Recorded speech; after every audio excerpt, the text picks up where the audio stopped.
ntabwo nziyambura kuba inyangamugayo, nzakomeza nyizere, nimbabaza nzayizera, ninsubiza nzayizera, nibapfa nzayizera, nibabaho nzayizera, nibandeka nzayizera, nibagumana nanjye nzayizera, nincuruza nkunguka nzayizera, ninahomba nzayizera.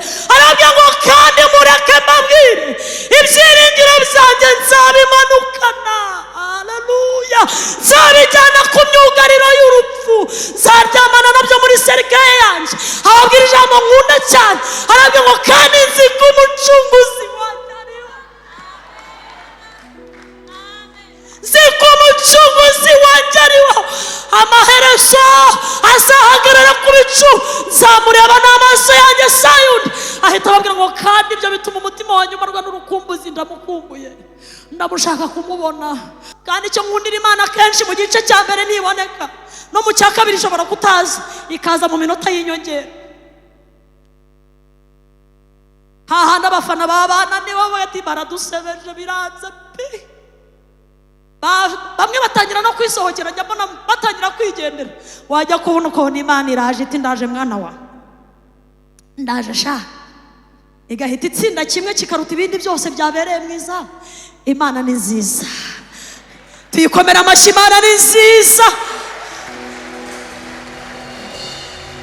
Ntabwo meze nk'aba bivuguruza, haba mfite mu kiganza ntawe uzabankuramo. Iri sezerano ni iryanyu n'abana banyu, sinzabaranga.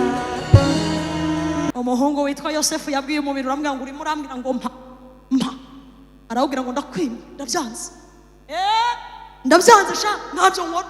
Umubiri ukamubwira ati mpa, awubwira ati singuha. Mpa, wapi singuha. Satani anyura mu mugore ufite ntuze hariya, urureba nk'aba afite amaso nk'ay'inyana. Umubiri ukamubwira ati mpa. Yosefu ati singuha. Intambara yo mu cyumba y'abantu babiri, umubiri ubwira umugore ngo mpa, Yosefu ati simbikora. Ngo umugore abonye aneshejwe, iyo ntambara y'umwuka nta wundi ushobora keretse umuntu wuzuye umwuka wera. Munyikirize haleluya, munyikirize haleluya. Abari imbere y'Imana haleluya. Abuzuye umwuka wera nibo bakubita umwaka akamara 2, akamara 3, akamara 20 ataraho umubiri ibyo wifuza. Ndimo ndawubona hariya Mana zitabereka umusaraba. Dore inzira ijya mu ijuru n'iriya ni kiriya giti mubona. Iki giti kimanutse kiravanga Imana ije mu isi, hanyuma igitambitse nza kwihuza n'umuntu nene narabuze. Kristo akajyaho nk'umuhuza w'abantu n'Imana, ariko ndafashijwe Mana.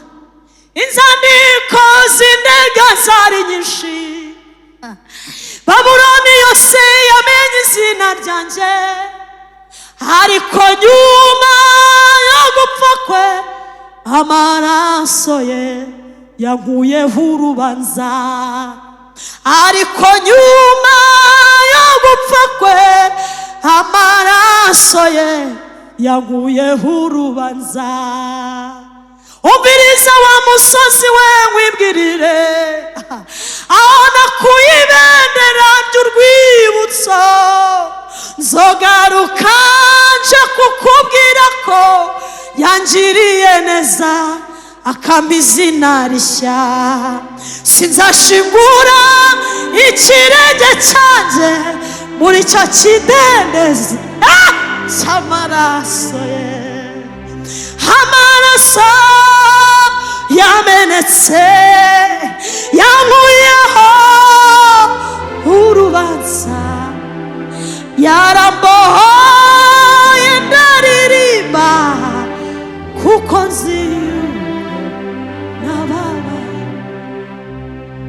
Ndabizi ko 99.9% abantu bose bamenye Imana, akenshi abamaze guhishurirwa urukundo rw'Imana basigarana confusion y'icyitwa imvugo y'Imana. Ese Imana ivuga rya? Imana ivugisha nde? Imana ivugisha umuntu umeze gute? Imana ivuga mu gihe kimeze gute? Yafashe umubiri ngawugereranya n'inzabya, aravuga ngo ubwo butunzi Imana yabubitse mu nzabya zimeneka ubusa, ngo ariko harimo icy'agaciro cyitwa ubugingo. nafashijwe mwene Yesu. Harimo icy'agaciro cyitwa ubugingo, icyo kiri untouchable, abadayimoni ntibakizi. Abadayimoni ntibajya bagikoraho, nta mwanzi wese, nta hembe rihagera. Aho ubugingo bubitse nta murozi uhagera. Umurozi aroga umubiri ariko ubugingo bukabaho. Ndafashijwe, reka nigire hano hirya, nabonye aribo bari gufashwa. Satani atwara amafaranga, ubugingo bukahaguma. Atwara umugore, ubugingo bukagumamo. Atwara abana, ubugingo bukahaguma. Uzi impamvu? Kristo ntiyacunguye ibintu, Kristo yacunguye ubugingo. Ariko muri beza we, haleluya. Ntabwo Yesu yacunguye amazu, Yesu ntiyacunguye iby'inaha, yacunguye ikindimo.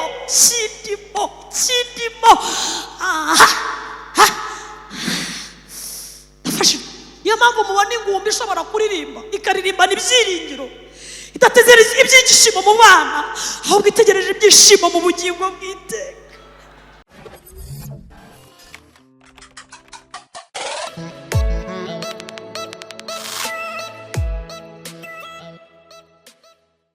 Kandi izahoraho, uri Imana yacu, uri Imana y'umwami wacu Yesu Kristo.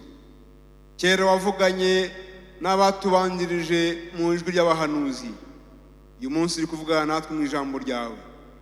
Tugiye kumva umuja wawe avuga mu izina rya Yesu kandi mu izina ry'Imana Data. Turasenze ngo imbaraga z'umwuka wera zibane nawe mu izina rya Yesu Kristo. Turamusengeye ngo ubwiza bw'Imana bumwurukire, icyubahiro cy'Imana cyuzure urusengero mu izina rya Yesu. Turasenze ngo mwami Imana yacu, uyu mwanya w'ijambo ryawe tubere umwanya wo kongera guhembuka. Umuntu wese uri aha ngaha, umuto n'umukuru, umugabo n'umugore, bumva ijwi ry'Imana kubwira ijambo.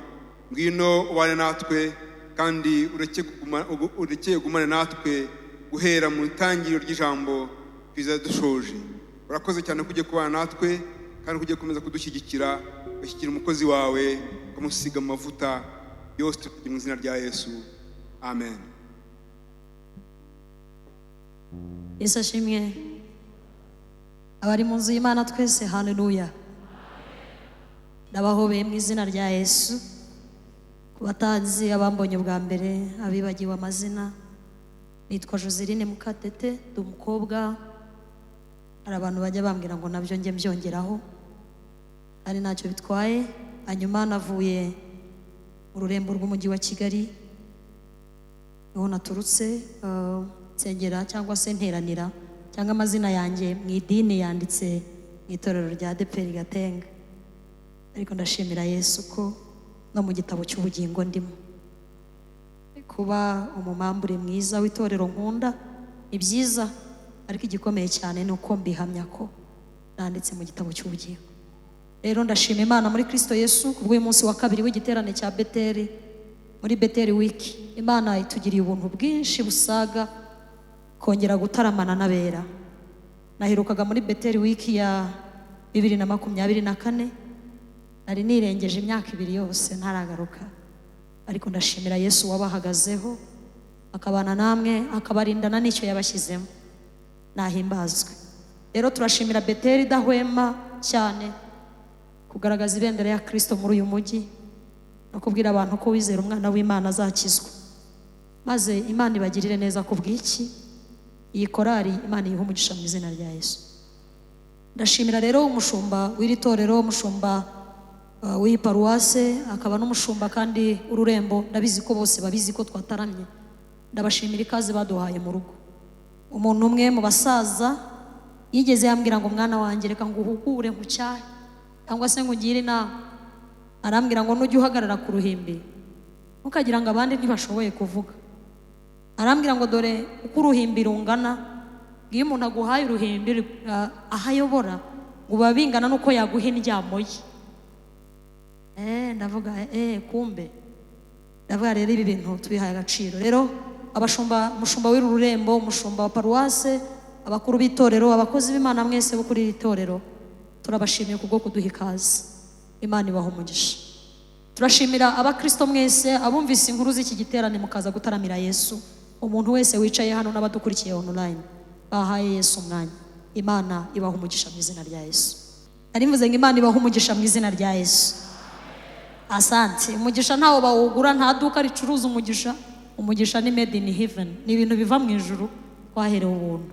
Imana ibaha umugisha. Reka dukomereze rero ku ijambo ry'Imana twaganiriye ejo twarebeye hamwe intego y'igiterane iri muri Zaburi ya 91 murongo wa 14 wa 15 ndetse n'uwa 16 aho Imana yagaragazaga cyangwa se yerekanaga umuntu wayikunze, hanyuma igaragaza ibyo izamukorera. Twabonye ko urukundo atari ikintu, ahubwo urukundo ni umuntu, kandi uwo muntu twaramuhawe. Uwo muntu ni Yesu Kristo. Munyikirize amen. Impamvu yitwa Yesu sobanura umukiza, nuko aje gukiza abari mu isi. Yambaye umubiri, afite umubiri nk'uyu wacu, yarariye, yararyamye, yarababaye, yarishimye, yari umuntu nkatwe. Niyo mpamvu yitwa Yesu. Akitwa Kristo kuko imbaraga z'ubumana zose ziri muri we, ntiyigeze akora icyaha.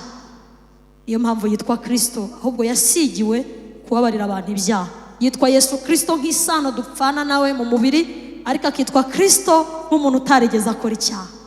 Munyikirize amen. Twabonye ko urukundo atari ikintu, ahubwo urukundo ni umuntu, ari we Yesu Kristo. Hanyuma turebera hamwe ko hari abantu Imana yagiye igaya ko bayibenze. Twabonye imidugudu nk'itatu cyangwa ine yagiye ibenga Yesu, kandi Yesu yarakoze ibintu bikomeye muri bo. Twabonye umudugudu witwa Kaperinaumu, Betsaida ndetse n'indi, aho Yesu yavugiye ubutumwa bwiza igihe kinini, ariko abantu banga guhinduka.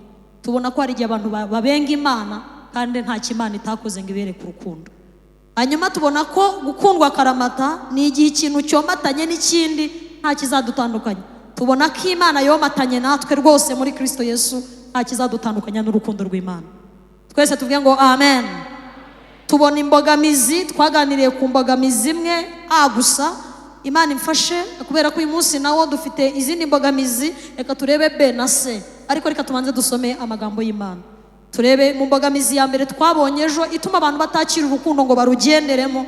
Twabonye ari imyigishirize y'ibinyoma cyangwa inyigisho z'ibinyoma, ariko zifite abaterankunga batatu.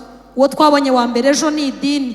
Tubona ko idini ribasa abantu, aho ryigisha abantu gukora imirimo itegetswe n'amategeko, ariko ntibabereke Yesu uzabajyana mu ijuru. Dusenga tubwira Imana ngo Mana, tuzagira aho tubarizwa, tugire adresse, ariko imbaraga zaho turi cyangwa aho tubarizwa ntago zizarusha umusaraba wa Yesu agaciro. Yo, haleluya.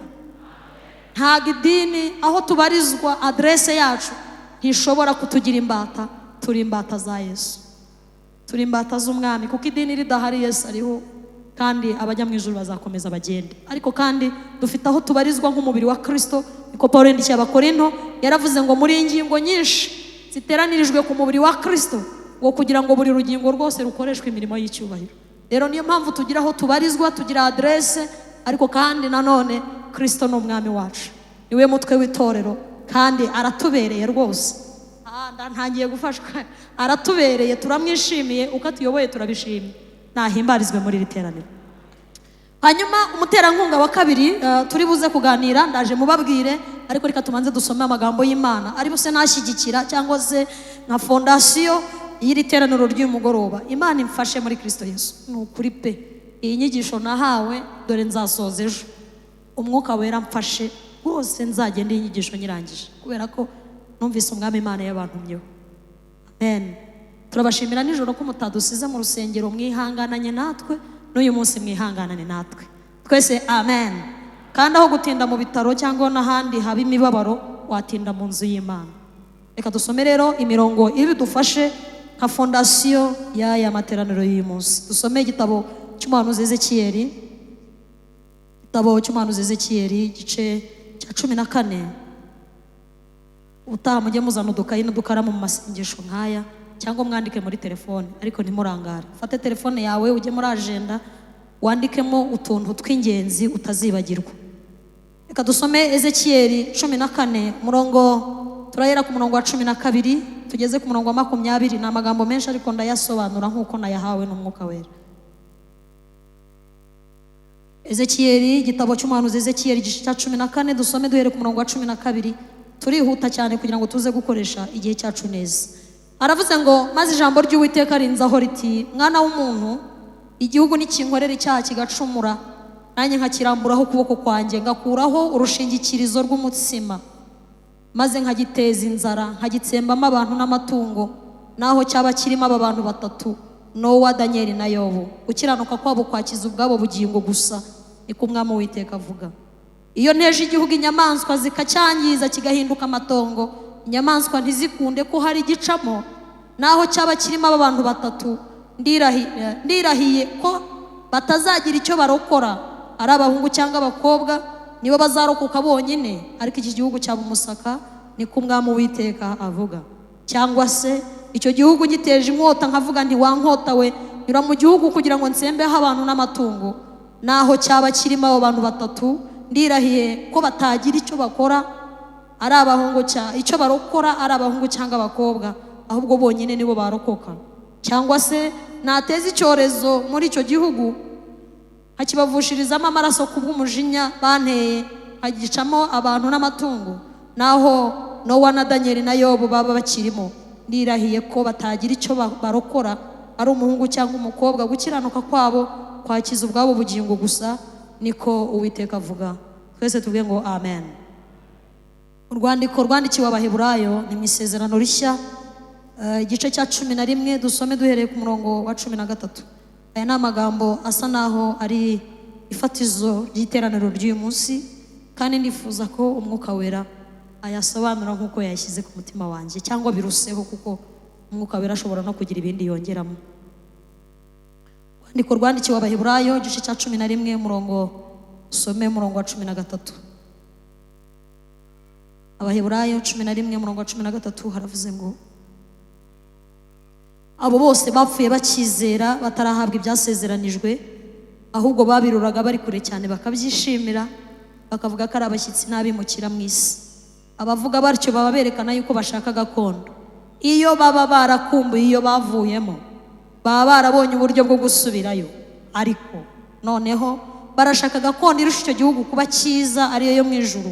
Nicyo gituma Imana idakorwa n'isoni zo kwitwa Imana yabo, kuko yabiteguriye umudugudu. Twese tuvuge ngo amen. Ndirimbeho gato hanyuma tuganira aya magambo.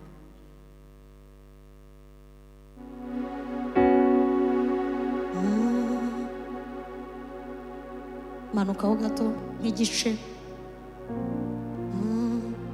Kwizera no kumenya rwose ibyiringirwa, udashidikanya ko bitazasohora,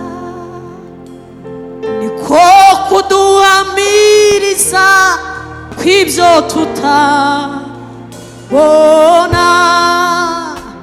tukabibonera kure tukabyiringira, tukabibonera kure tukabyiringira.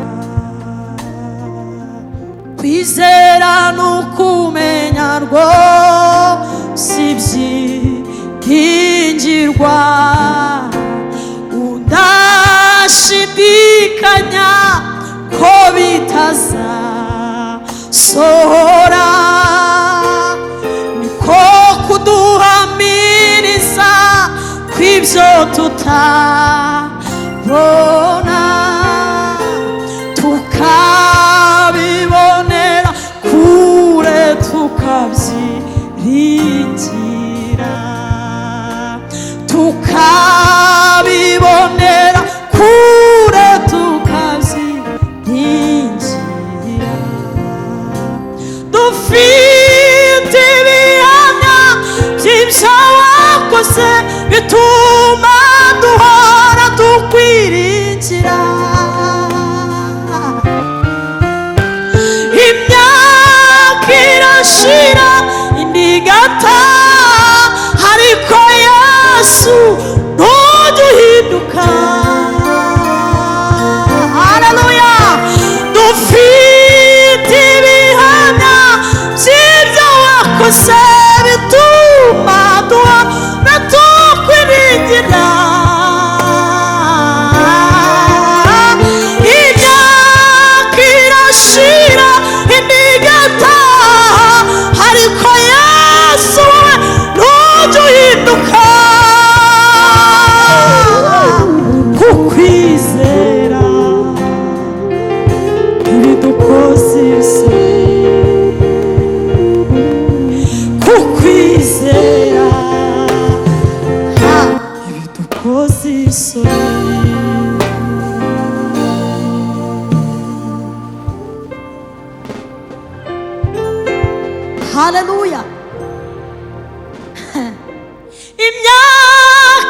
bigashira, ibinyejana bigashira, ibinyagihumbi bigashira, ariko ntujya uhinduka.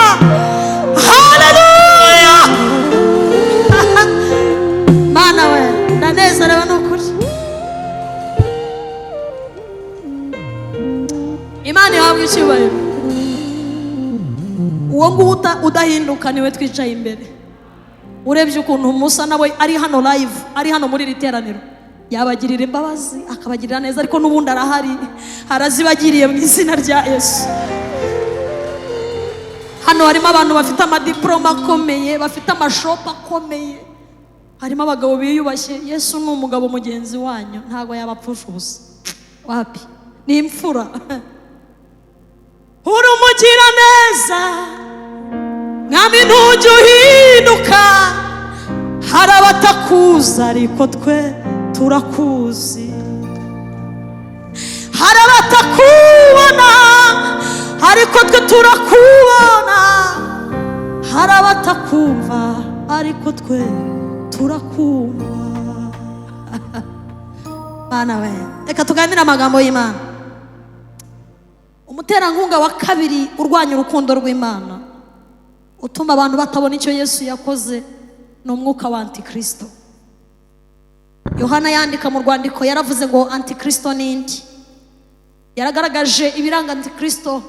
Yaravuze ngo Antikristo ni uwuhakana wese ko Yesu yaje mu isi atambaye umubiri, ngo akabihakana akavuga ko Yesu atigeze abaho, ngo uwo ni Antikristo. Abarokore benshi twatinze tubyina, dutinda mu butayu, cyane iki gice cy'inaha, muri abantu bahuye n'Imana cyane mu bintu by'impano, ariko akenshi iyo muhuye n'umwuka uyobya ntabwo mumenya ko ari we. Mwumvise Imana, Mwuka Wera yaje nyine abatigisa ibintu by'inaha biza bifite imbaraga, ariko inyigisho z'ibinyoma cyangwa indi myigishirize ibagezeho ibarusha imbaraga. Muri beza mu gice cy'umwuka rwose, mu kuvuga indimi no guhanura turi beza, cyane cyane itorero ryacu turi beza ku mpano, ariko kubyitwa imyigishirize no kumenya amayere y'umubi bisa naho biri kure y'abitorero ryacu. Ariko Yesu yambwiye ngo mbabwire kandi twongere twibukiranye nk'itorero, twibukiranye ko hari imbaraga irwanya bera, hari imbaraga irwanya itorero, hari imbaraga irwanya abamenye Yesu, hari imbaraga irwanya babandi nyine bavuga ko bayimenye, bahurira nayo mu buhanuzi gusa no mwiyerekwa, ariko batazi ko hariho izindi nyigisho. Umwuka wa Antikristo ni umuterankunga ukomeye urwanya urukundo rw'Imana, utabwira abantu ko Yesu yaje mu isi yambaye umubiri, utabwira abantu ko Yesu yagiye ku musaraba agapfa azize ibyaha bye, ahubwo azize ibyaha byacu. Haleluya. Munyikirize haleluya. Harimo n'izindi nyigisho zipfuye zibwira abantu ngo Yesu yarangije byose, ngo abantu yababariye ibyaha byose, ngo ibyo bakoze kera n'ibyo bakora ubu ngo nibyo bazakora kera, ngo ibyo bintu byose Yesu yarabibabariye. Oya, umva ukuntu Bibiliya ivuga. Bibiliya ivuga ngo utigeze kumenya icyaha, ngo Imana yamuhinduye icyaha ku bwacu, ngo kugira ngo akize abari mu isi bose umujinya w'Imana. Kandi ukora ibyaha wese ni uwa Satani, ariko ukiranuka ni uw'Imana. Rero ntabwo Yesu yapfuye ngo twidagadure, ntabwo Yesu yapfuye ngo twidegembye, ntabwo Yesu yapfuye ngo tugende uko tubyumva, ngo twababariwe ibyaha byose, twinywera ibyo dushaka, twambara ibyo dushaka, dukora ibyo dushaka. Yesu yaje kudukiza icyaha muri Adamu wa mbere, kuko Adamu wa mbere niwe wazaniye isi umuvumo, atuma urupfu rutwinjiramo, kandi Imana iduciraho iteka kubw'icyaha no kutumvira Imana. Ariko Adamu wa nyuma ari we Kristo. Ndafashijwe, munyikirize amen. Adamu wa nyuma ari we Kristo, utarigeze akora icyaha, wumviye Imana muri byose, atuzanira ubugingo buhoraho muri we, aza yuzuye ibyo Adamu yangije muri Edeni. Ikimenyetso ni uko icyaha cyinjira mu muntu cyanyuze mu giti, ariko no kugira ngo icyaha kive mu muntu byanyuze mu giti. Icyaha cyinjiye mu muntu binyuze mu giti. Murabyibuka Imana ibwira Adamu, iramubwira ngo dore iyi ngobyi irimo ibiti by'ubwoko bwose kandi bwinshi, uzarye. Icyakora hari ibiti bibiri, igiti cy'ubugingo n'igiti kimenyesha ikibi n'icyiza, kirazira kurya kuri ibi biti, ibindi byose uzabirya uko ushaka, ariko igiti kimenyesha ikibi n'icyiza, s'il vous plaît, singushaka kukubona ugikoraho, ariko ngo kuko umwanzi yari umugome kandi ashaka kwangiza poroje y'Imana y'urukundo rw'Imana mu muntu, ngaramubwira ngo Imana yarababeshye ntacyo muzaba, Imana yarabashutse ntacyo mwaba. Ngo umugore abwira umugabo ati twirire, nanjye nariyeho mbona ntacyo mbaye. Ngo bararya bombi, bakimara kuryaho ngo amaso yabo arahweza barihisha. Ngo Imana yajyaga ibasura mu mafu ya nimunsi, ngo irazibaza Adamu, imuhamagara ngo Adamu, Adamu urihe? Arayibwira ngo noneho uyu munsi numvise imirindi yawe ndihisha. Babwiza ukuri, niba hari ikintu cyoroshye umuntu cya mbere ni icyaha.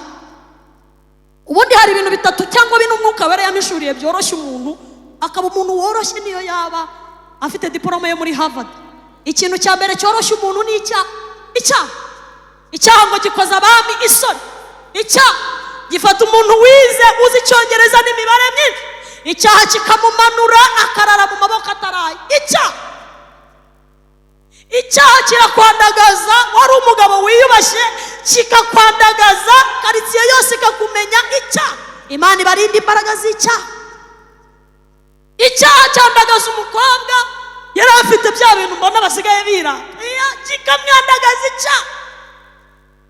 Icyaha cyandagaza umusore ufite amatuza wirirwa muri gym. Icyaha ntikigira isoni ngo gikoze isoni amahanga n'amoko. Ariko turashimira Yesu waje kudukiza imbaraga z'icyaha. Yesu we munyikirize, haleluya. Icya kabiri umwuka yamishuriye cyoroshye umuntu akoroha ni ibitotsi. Nta muntu usinzira mu mibare, nta muntu usinzira mu cyongereza ngo ngiye ngo nzi icyongereza cyinshi, ngo by the way ngo ngiye gusinzira mu cyongereza, antuka ngiye gusinzira nkurikije amafaranga mfite, so ndi businzire nk'umuntu w'umunyacyubahiro. Yewe kigufatira mu modoka kikagucurika, kigufatira mu ndege kikakurangiza. Igitotsi kigufatira mu nama y'abakomeye kikakubwira kiti nge ni igitotsi naje. Nta muntu ukomerana ibitotsi. Ikimenyetso mu kanya twese turajya kuryama. Ubwo se murumva hari ukomeye?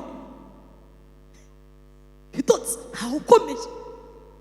Ninde muri twe hano utari businzire? Niyo wabibuza uburwayi. Ubwo rero twiyoroshye turi imbere y'Imana, iyo yonyine idahunikira kandi idasinzira. Niyo yonyine niyirenze, naho ubundi twese tubeshejweho n'imbabazi zayo. Icya gatatu umwuka wera yambwiye cyoroshye umuntu ni inzara. Inzara yoroshye umuntu. Inzara yoroheje abagore babiri. Umwe abwira mugenzi we ati nubwo igise cyandi ariko uburyo inzara inyishe, umwana wanjye nabyaye mbabaye ibise binjye, turamuteka. Uyu munsi twateka amaboko, ejo tugateka amaguru. Aho kugira ngo mpfe none nzapfa ejo, ngo bafata umwana baramubaga. Nta muntu ukomerana inzara. Inzara igusaba gusaba wowe wimye. Inzara nta muntu ukomera. Mu kanya twese nidutaha ndabasabira ngo Imana ibategurire ameza. N'abatabifite mwihangane, wenda muze muturebe cyangwa murebe abayobozi mubwire uti ndashonje ndapfuye, ariko ntukaburare cyangwa ngo ubwirirwe. Inzara ni mbi. Inzara yafashe Aburahamu ngo akaganira na sheri ati sweetheart, urabizi ko nakupenda sana, ariko nkurikije inzara mfite ngiye kukwita mushiki wanjye nanyu nyite brother. Inzara si sekuruza w'abizera. Ntiyumvise Imana ntiyavuganye nawe. Inzara yaramufasha aravuga ati by'amasezerano mbivuyemo, aho kugira ngo mpfe ngufite ndagushyira umwami akujyane. Ariko niki ngo bageze mu gihugu, ngo Abimeleki abonye Sara, ngabona n'umugore mwiza w'igikundiro, ngabaza Aburahamu ati niko Aburahamu we, uyu mukobwa mupfana iki? Uyu muntu mupfana iki kadasa n'abantu bina? Arambwira ati she's my sister. She's my sister. Ati baby, ati sister. Aburahamu ati ndagutanze bye shushube. Bageraga mu rugo akamwita shushube, bagera kwa Abimeleki akamwita sister. Nta muntu ukomera n'inzara.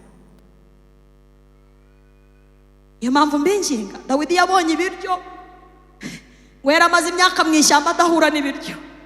Aravuga ati nimva ntahimbye indirimbo naba ndi igipfu. Aba yanditse Zaburi ya 23 ati Uwiteka niwe mwungeri wanjye. Iriya Zaburi burya n'imbaraga z'ibiryo.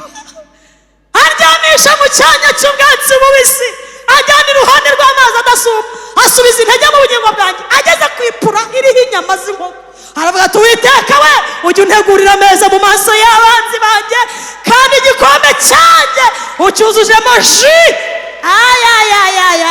Zaburi ya 23 ndayibatuye mu izina rya Yesu, nimuyakire kandi bakorerweho. Inguki nta muntu ukomera n'inzara.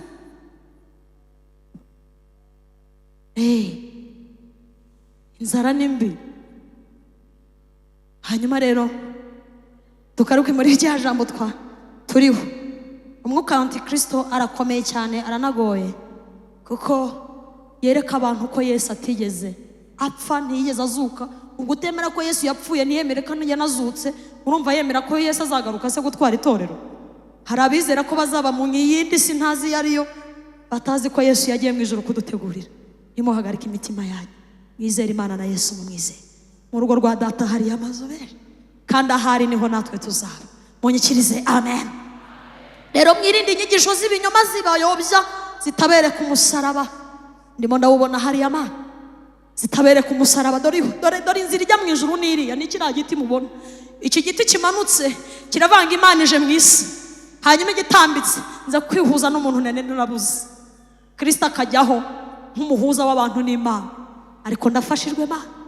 Inzandiko z'indega zari nyinshi, Babuloni yose yamenye izina ryanjye, ariko nyuma yo gupfa kwe amaraso ye yankuyeho urubanza.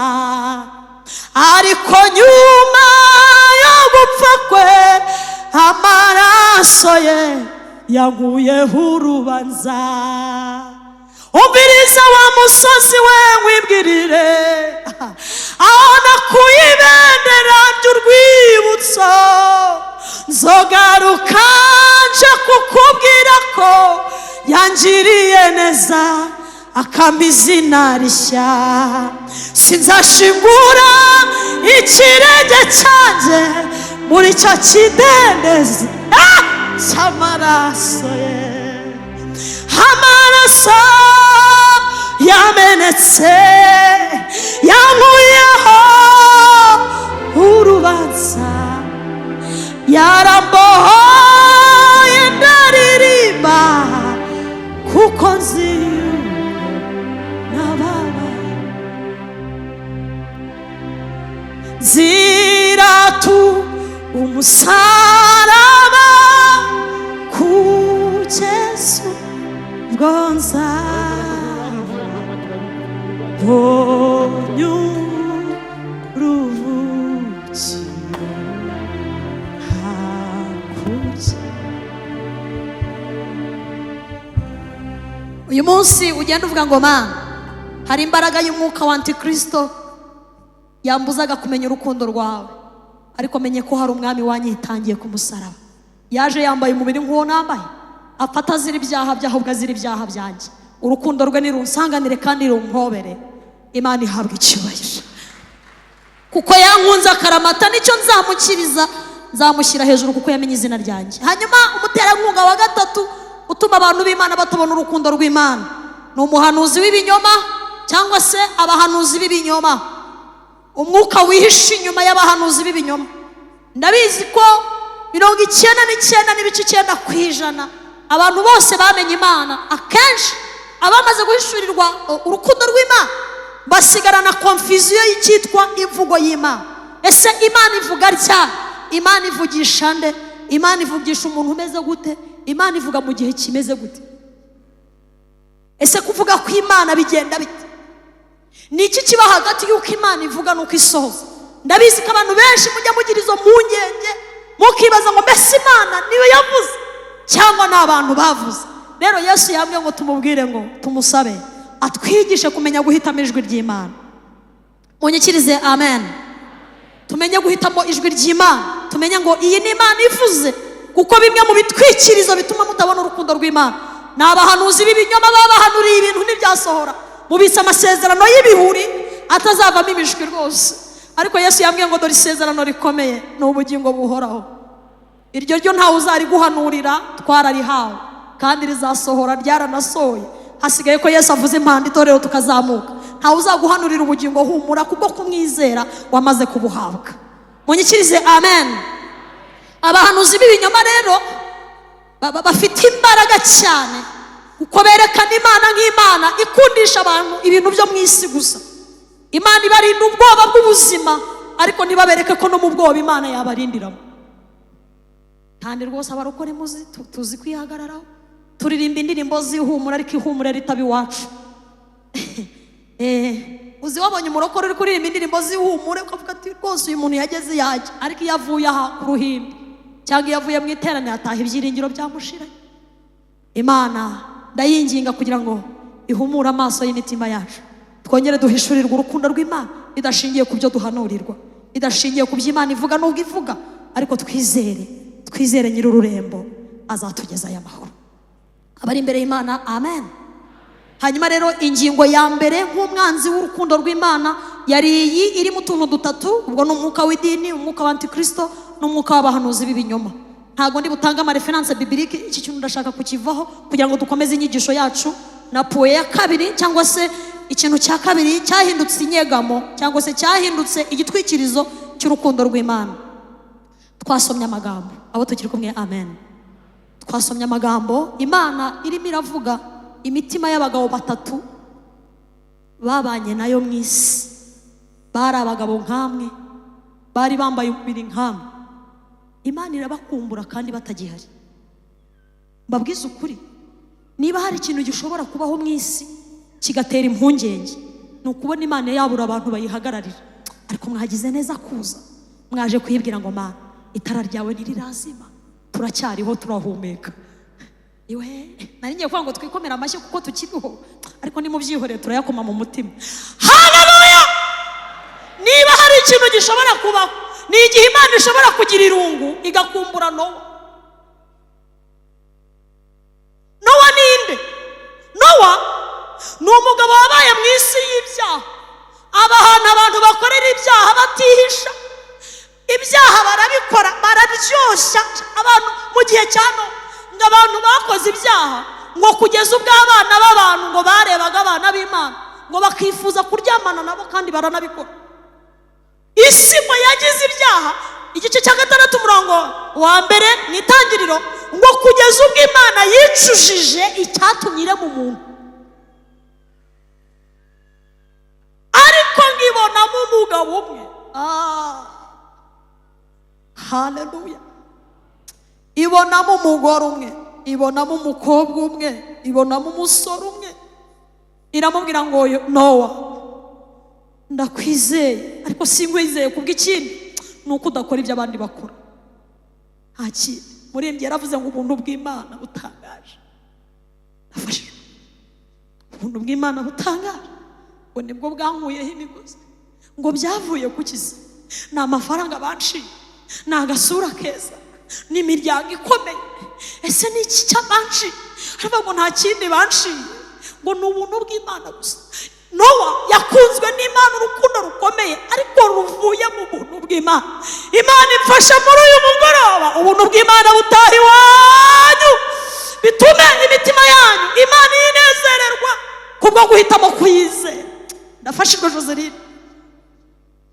Ngira mwegerera mubwira ngo Nowa, narebye mu isi mu gihe cyawe, mbona ufite umutima umeze nk'uko nshaka. None kandi urukundo mfite si urwo kwihekura, sinshaka kumara abantu mu isi. Uranyemerera dukore proje njye nawe. Ariko tekereza umuntu wizeye Imana, bigatuma Imana imuha ibitekerezo. Ajya Imana inama n'Imana, iramubwira ngo ibyaha by'abantu byamaze kuba byinshi, nshaka kurimbura abantu, ariko ndumva ntakihekura ngo abantu mbarangize bose. Dukore proje yo kubaka inkugi. Ugenda ureba igiti cyitwa gofero, ukibazemo inkugi, hanyuma ndaguha plan cyangwa se ndaguha igishushanyo mbonera uko iyo nkugi uzayikora. Hanyuma ku munsi wo kurimbura isi amazi, nzakubwira ugende wubake gusa, sinzi igihe nzagarukira, ariko nzazi inkuge wayirangije. Munyikirize amen. Se mwarambiwe torero? Munyikirize haleluya. Imana ibamugishe. Umuntu wizera Imana ajya Imana nayo inama. Imana mukagira ibitekerezo, mugahana ibitekerezo. erega Imana nubwo ikomeye iba mu mutima w'abantu bayizera. Reka mbabwire mode pass cyangwa se umubare w'ibanga utuma Imana iza ikiyoroshya igakwirwa muri twe. Imana nyiri ibintu. Ikintu gishobora gutuma Imana irambya yicara mu ijuru ntihakwirwe, yarambya mu isi ntihakwirwe, ibirenge byayo bikahuzu, noneho ikiyoroshya ikisemplifiya ikajya mu mutima ungana n'uwa Joseline igakwirwamo. Uzi ikintu gituma Imana ibigenda gutyo? Ya yindi izakwirwa mu ijuru, ya yindi irambya mu isi ntihakwirwe, ngiyo umuntu ayizeye ngo birayihamagara. Iyo itarambya mu ijuru ni iticara mu ijuru ngo ikwirweyo, yarambya mu isi ntihakwirwe. Kwizera k'umukiranutsi gutuma Imana ikwirwa mu muntu.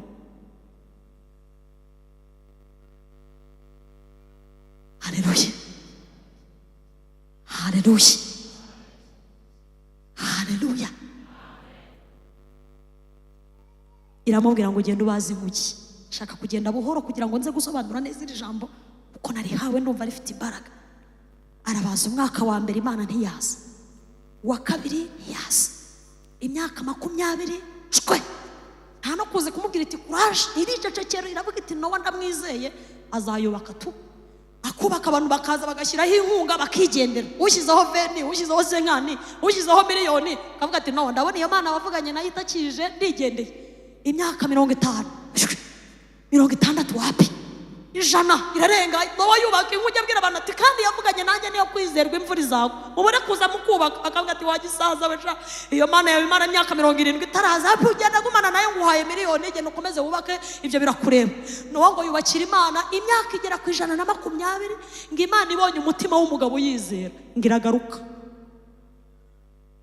Imana igigaruka munyikirize. Haleluya. Abantu bakajya bamubwira ngo kuva twabaho ntiturabona imvura, ibyo bintu byawe n'Imana niteka mutwe uri umusikama, ibyo bintu byawe ntibizaba. Nawe arababwira ngo gari Imana yabivuze bizaba. Bakajya bamubwira ngo iki kintu se wubaka ngo urabona cyakiza abantu bangana, akavuga ati nyamara gari Imana yabivuze cyabakiza. Ngo arangiza kubaka inkuge imyaka 120 ishize, umugabo wizeye Imana 70 imyaka irangiye, ngo agiye kubona abona Imana iraje iramubwira ngo felicitation Nowa, warakoze kunyumva, felicitation, congratulation. None rero abantu bagufashije umwaka wa mbere barigendeye, nabo mwabanye mu myaka 50 baragusize, ariko umutima wawe ntiwigeze unanirwa. Ubukuntu umuririmbyi yaririmbye, babahungu ba piano barahari, yaravuze ngo uwo nguwo ntabwo azacogozwa n'inca mugongo habasi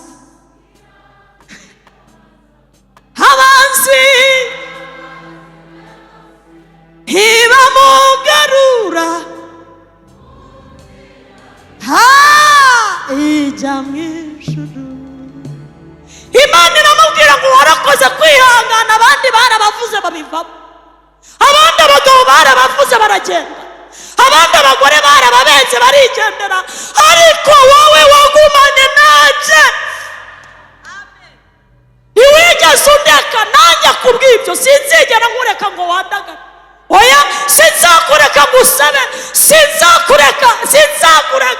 Abaguteza iminsi ntibazakubona ndaje, abakubwiye ko ntazaza ndaje. Felicitation Nowa. Ntabwo azakureka ngo wandagare, azakuramisha ineza ye itarondoreka.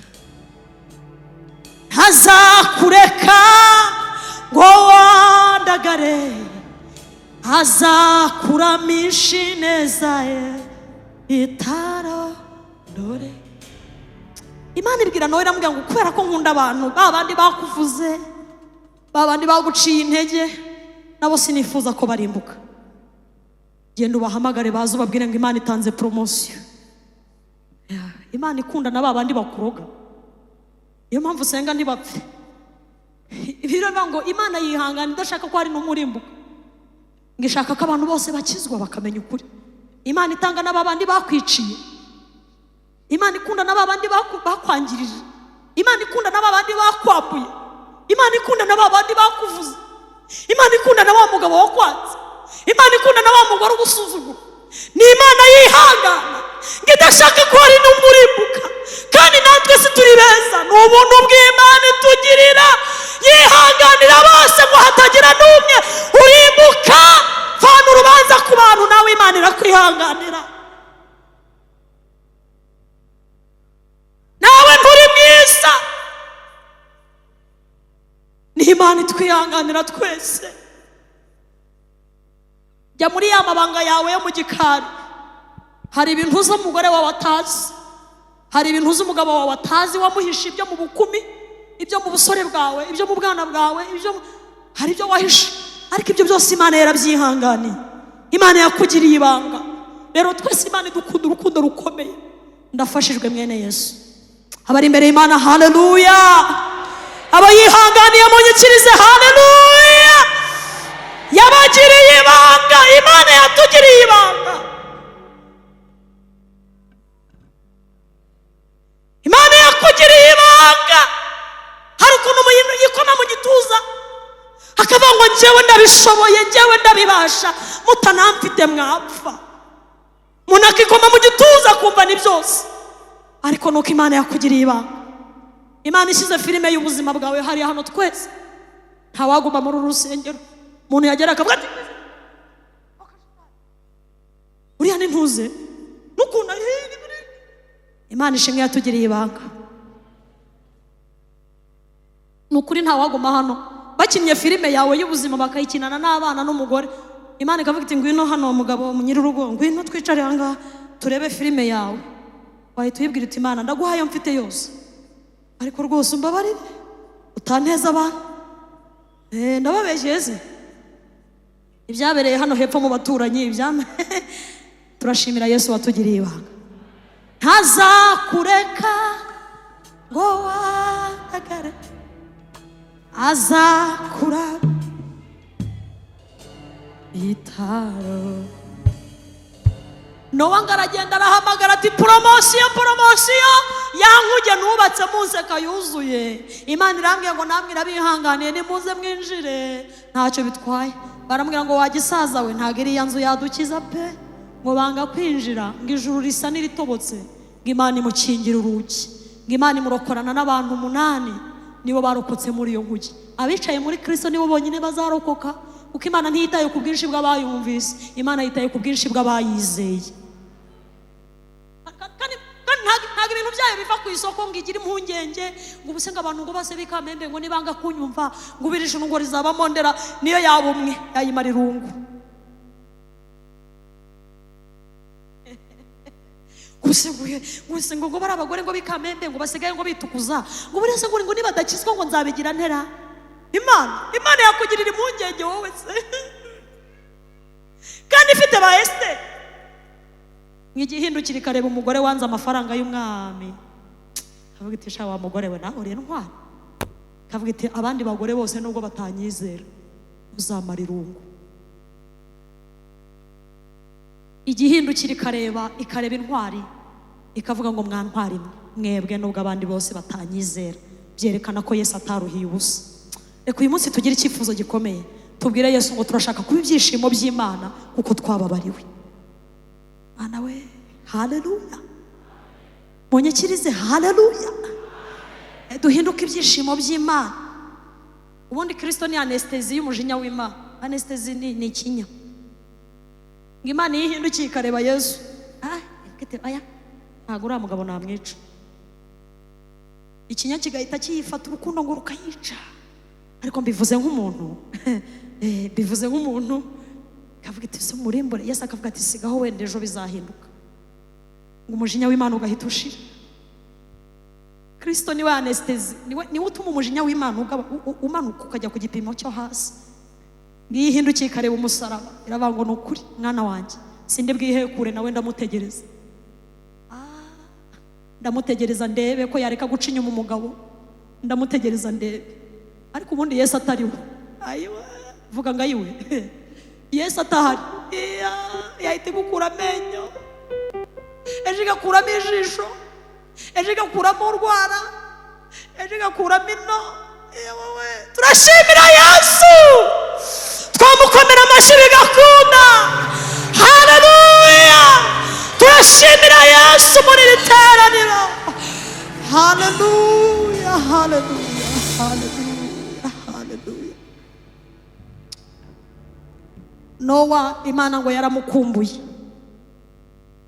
Imana ibwira Ezekiyeli aramubwira ngo iki gihugu nubwo cyaba kirimo Nowa, umugabo wahagararanye nanjye akanyumva, mvuza akanyumva, nta kimenyetso na kimwe cy'imvura afite, nubwo yaba ari muri iki gihugu nashatse kukirimbura, agiteza inkota na mugiga n'ibyago, agiteza abanzi babo, ntago yambuza kubikora.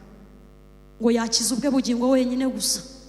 Imana idufashe tube mu bantu batuma umujinya w'Imana ushira. Haleluya. Kandi ndafashijwe Joseline, munyikirize haleluya. Imana igufashe uhinduke imbarutso y'ibyiza mu rugo rwawe, uhinduke umugisha ku bana bawe, uhinduke umugisha ku mugore wawe, uhinduke umugisha w'igihugu, kuko watuma umujinya w'Imana ushira ubwo kwizera umwana w'Imana. Undi mugabo Imana yakumbuye ikabwira Ezekiyeli, uyobozi wa gahunda ya minota yawe irashize Mana, hasigayemo duke pe. Ese kuki ibintu bya Yesu biryoha kuko uzi ko umuntu yavuga akageza n'ejo. Imana yakumbuye Yobu, ibwira Ezekiyeli iramubwira ngo ninteze igihugu ibyago, nkagiteza inkota, nkakuraho urwishingikirizo rw'umutsima, nubwo Yobu yampagarara imbere ntago yatuma ntakora ibyo ngomba gukora. Yobu ni muntu ki? Yobu ni umugabo w'igitangaza. Nahoze nsoma ubusobanuro bw'izina Yobu ngo nsanga ngo ni umuntu ugeragezwa. Umugabo wari wicaye rimwe umunsi umwe ngo ajye kumva yumva abana b'10, abahungu 7 n'abakobwa 3, ngo inzura bagwiriye. Hita ureba ikiriyo cy'abana 10, mumurareba serike y'10. Ejo bundi hari impanuka yabaye Gisenyi, umugore apfusha umugabo n'abana bangahe. Nanavuze ngo nuko Bibiliya itacyandikwa twashyiramo bene ziriya nkuru, ariko nabonye ziri kuri YouTube. Hari abantu mu isi bageragejwe ureka imiteto, ngo ntabwo wanyanye igitenge cya baze ukani mukamana wari kimuhaye. Hari abantu bageragejwe birenze igitenge cya baze. Serikeye 1, 2, 3, 4, 5, 6, 7, 8, 9, 10, hano haryamyemo Patrick, hano harimo Ntuza, hano harimo Ntuza. Yobu ngarabireba arabyitegereza agahinda, umugore umugongo wacitse, ngo bavuye gushingura aramwicaza, aramwasheri babarira ubwizukuri, nta byaha byo mwibanga waba warakoze bitumye Imana idukorera ibi bintu bisabye. Babariro nyaturire Imana nzi, Imana namenye, Imana niringiye, ya yindi naririmbiye, ya yindi nazamukiye imisozi, ya yindi nubakiye insengero, yankora ibi bintu.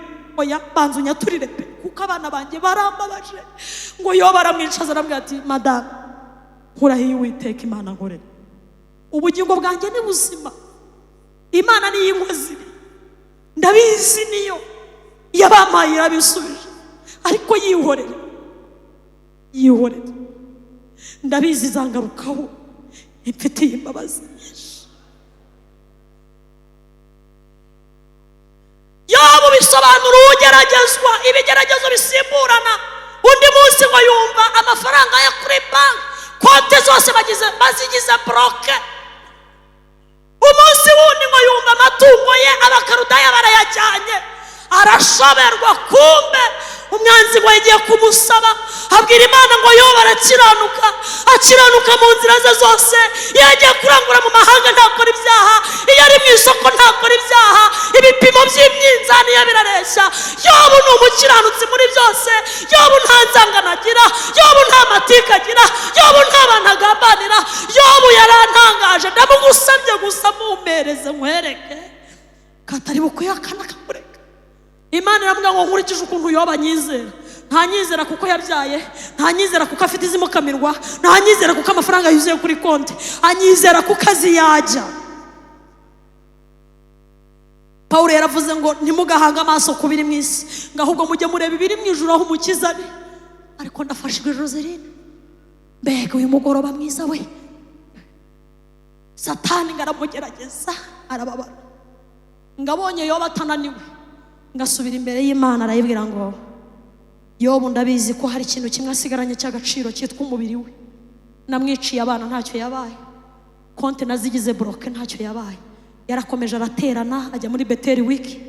Namuteje abantu baramwanga ntacyo yabaye, yagumanye ibyiringiro.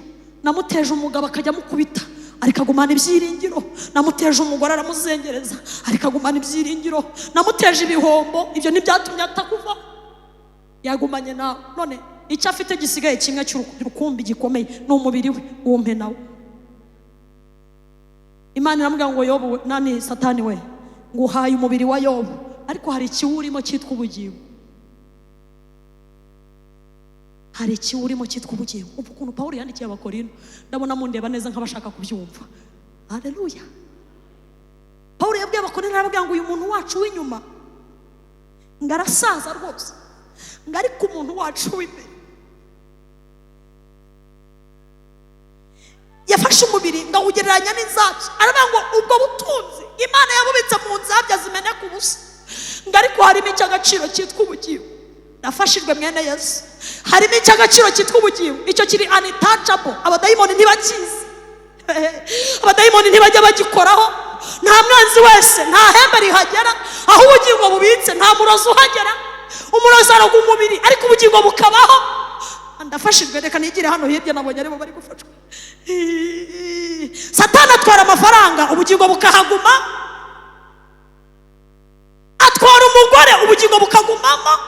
Atwara abana, ubugingo bukahaguma. Uzi impamvu? Kristo ntiyacunguye ibintu, Kristo yacunguye ubugingo. Ariko muri beza we, haleluya. Ntabwo Yesu yacunguye amazu, Yesu ntiyacunguye iby'inaha, yacunguye ikindimo.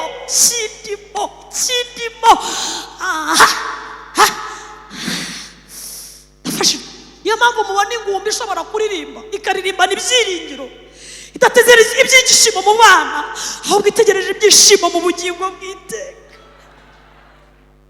None ukajya umubaza ngo mbese ko mbona uhora uririmba, bigenda bite nta mwana ugira?